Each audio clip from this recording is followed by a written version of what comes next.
उत्तराखंड का एक प्राचीन शिव मंदिर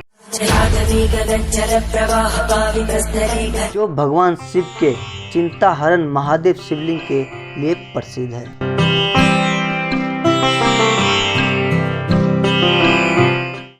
जिसे हम सब लाखा मंडल के नाम से जानते हैं।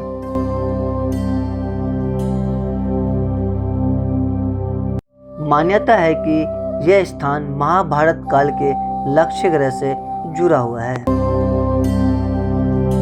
यहाँ का शिवलिंग भक्तों की चिंताओं और दुखों को दूर करने वाला माना जाता है। मंदिर की प्राचीन मूर्तियों और रहस्यमयी इतिहास इसे खास बनाते हैं।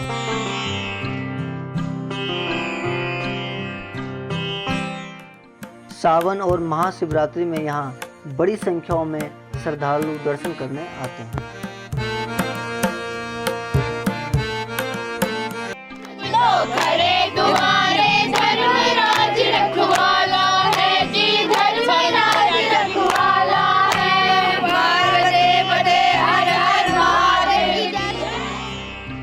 आप जो शिवलिंग देख रहे हैं ना, इसके बारे में हमें पंडित जी बताएंगे पूरा क्या है शिवलिंग के बारे में जो डिटेल है। ये हमारे पंडित जी। भैया जी, सबसे पहले आप सभी को प्रणाम है। प्रणाम जी। ये जो शिवलिंग है ये कलयुग का शिवलिंग है। वैसे यहाँ पे शिवलिंग तो 1.25 लाख शिवलिंग की स्थापना है यहाँ पर, लेकिन जिसमें जल डालने से अपना प्रतिबिंब दिखता है, अपनी परछाई दिखती है, उस शिवलिंग को अद्भुत शिवलिंग चिंताहरण महादेव बोलते हैं। ठीक है।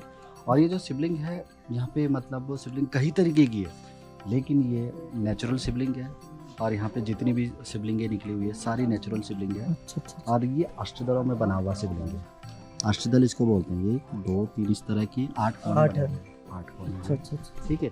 और इस शिवलिंग का जो नाम है वो है अद्भुत शिवलिंग चिंताहरण महादेव। ये कहा जाता है कि यहाँ पे सिविल कास्ट की फैमिली रहती है। सिविल कास्ट की यानी छोटे कास्ट की। ठीक है। पहले यहाँ पर हर तरह ऊपर नीचे हर जगह जंगल ही जंगल था। एक फैमिली रहती थी यहाँ पे सिविल कास्ट की। उसके सपने में एक चीज आई थी कि मुझे यहाँ से निकालो, लोग मेरे ऊपर से लांघकर जा रहे हैं। रास्ता भी था ना, रास्ते बने हुए थे। हाँ, तो रास्ते बने हुए थे, ये जमीन के नीचे थे, है ना। तो जब लोग आते थे जाते थे तो उसके सपने में उसे वार्न कर रहे थे कि मुझे यहाँ से निकालो, लोग ऊपर से लांघकर जा रहे हैं। तो उसने देखो, अब वो छोटी कास्ट के लोग थे, उसने बोला अगर ये चीज़ हम खुद ही करेंगे तो गाँव वाले तो भाई कुछ ना कुछ तो बोलेंगे ऐसा क्यों करा।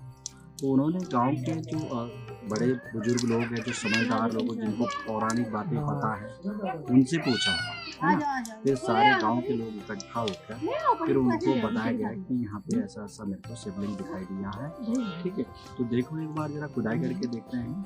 तो ये 1972 की बात है। तो यहाँ से खुदाई करके जब निकला यहीं पे, हाँ यहीं पर ये पूरा शिवलिंग निकला हुआ है। ठीक है। तभी से शिवलिंग को अद्भुत शिवलिंग चिंताहरण महादेव का नाम दिया गया है।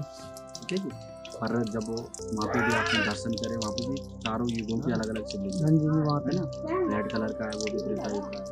हरे कलर का होगा वहाँ पे, तो द्वापर युग का। अंदर भी मेन गर्भ जो पे मेन मंदिर में वहाँ पे भी आपने एक शिवलिंग देखी होगी छोटी सी, वो सत्युग का शिवलिंग है ना।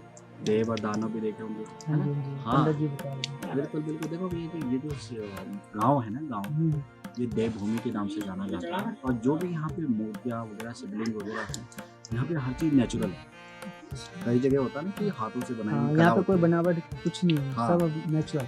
तो यहाँ इसी चीज का जो ये है, ये नेचुरली है और नेचुरल चीजें है। तो यहाँ पे विश्वास का केंद्र, आस्था का केंद्र बन जाता है ना।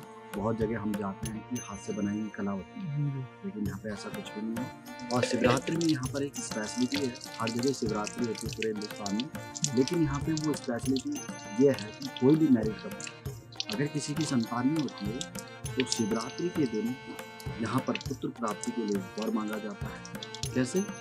शिवरात्रि के दिन जो मैरिड कपल होते हैं उनको वहाँ पे सामने बैठाया जाता है, मंदिर के सामने बिल्कुल ना। और वहाँ पे जैसे अंदर एंट्री करते हैं तो उनको बाहर बैठाया जाता है। तो वहाँ पे एक अंदर जोत जल रही है, जब आप गए थे उसे अखंड जोत है ना। और एक वहाँ पर वो सत्युग वाला शिवलिंग है, उस पर 12 घंटे तक ध्यान केंद्रित करना होता है और पंचाक्षर मंत्र का जाप करना है। ठीक है, 12 घंटे। और जब 12 घंटे पंचाक्षर मंत्र का जाप होता है उसके बाद ये व्रत होता पूरा कंप्लीट। ठीक है, उसके बाद अगले दिन जब वो घर को जाते हैं तो उन्हें वहाँ तक उल्टे पैर जाना पड़ता है जहाँ तक उनकी गाड़ी रहती है। ठीक है, पीठ घुमा के जाना पड़ता है जब ये व्रत पूरा होता है। तो जहाँ उनकी गाड़ी होती है वहाँ तक वो उल्टे थे, उसके बाद वो अपनी मर्जी से बैठ सकते हैं जैसे भी। फिर 1 साल के अंदर भोलेनाथ जी की मनोकामना पूर्ण कर देते हैं। ठीक है जी। फिर यहाँ पे एक फेयर भी होता है 15 अप्रैल को मेला। ठीक है, तो वो हम 24 गाँव के लोग मिलजुल कर मनाते हैं। ठीक है, हाँ दिवाली में भी यहाँ पे एक और कल्चर है जैसे समुद्र मंथन होता है, तो उसी तरह का यहाँ पर एक मंथन हुआ है और अभी भी होता है, वो हर साल ही होता है। घास की एक रस्सी बनाई जाती है तो उसमें गांव के सभी लोग मिलजुल कर बनाते हैं, छोटी कास्ट के, बड़ी कास्ट के, पंडित ब्राह्मण जितने भी लोग होते हैं वो बनाते हैं। फिर उस घास को तोड़ते हैं। ठीक है, तो एक तरफ मतलब लगते हैं हरिजन, एक तरफ लगते हैं ब्राह्मण लोग। ठीक है, तो यानी कि वो जो समुद्र मंथन की जो कथा है तो एक तरफ राक्षस है और एक तरफ देवता लोग हैं, तो वैसे ही वहाँ पर लगते हैं।